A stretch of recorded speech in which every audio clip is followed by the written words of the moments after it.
नहीं होने देंगे।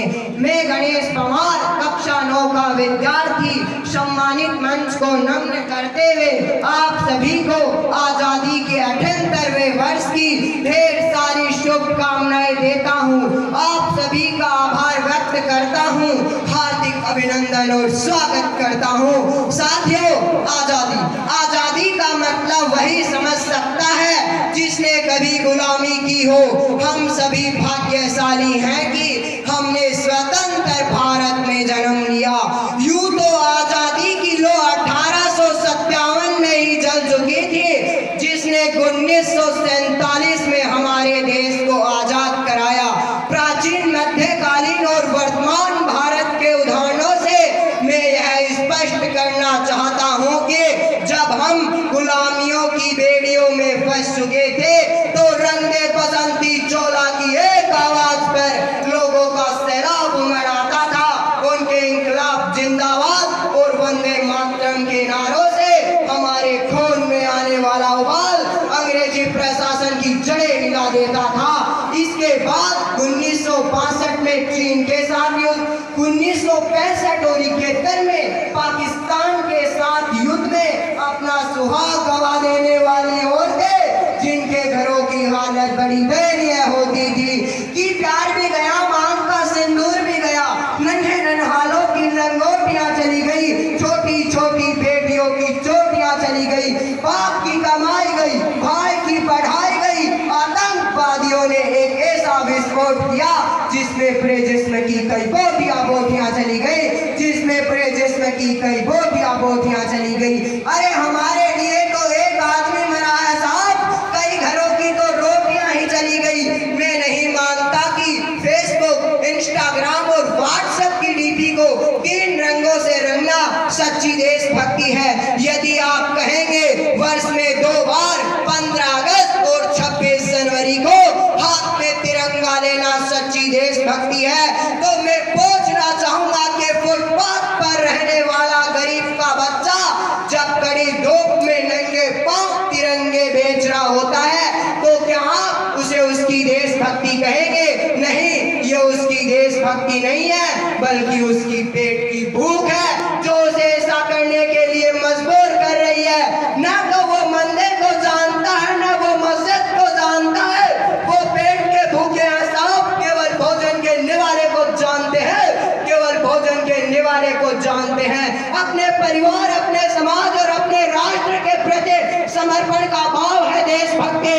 हर आतंकवादी के जीवन में आने वाला तूफान है देशभक्ति, ताकि हर आतंकवादी यह समझ सके अगर तू परिंदा है तो ये आसमान तेरे लिए है, अगर तू दरिंदा है तो ये शमशान तेरे लिए है। भाईचारे से रहना है तो रह इस जमीन पर, वरना ये कब्र भी तेरी और ये कब्रिस्तान भी तेरा है, वरना ये कब्र भी तेरी और ये कब्रिस्तान भी तेरा है।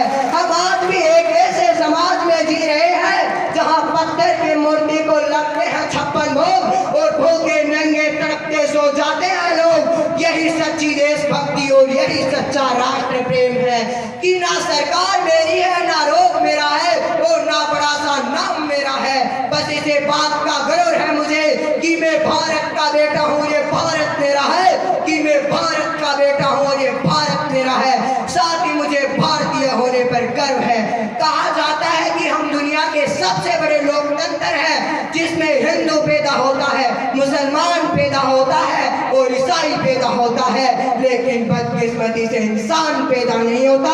मेरे अनुसार ना हिंदू की जरूरत है, ना मुसलमान के। राष्ट्र निर्माण के लिए एक सच्चे इंसान की जरूरत है, राष्ट्र निर्माण के लिए एक सच्चे इंसान की जरूरत है। मेरे अनुसार हमारे देश का राष्ट्र निर्माण तब संभव होगा जब गरीब का बच्चा सड़क पर भोजन के लिए नहीं, ज्ञानार्जन के लिए स्कूल जाएगा, ज्ञानार्जन के लिए स्कूल जाएगा।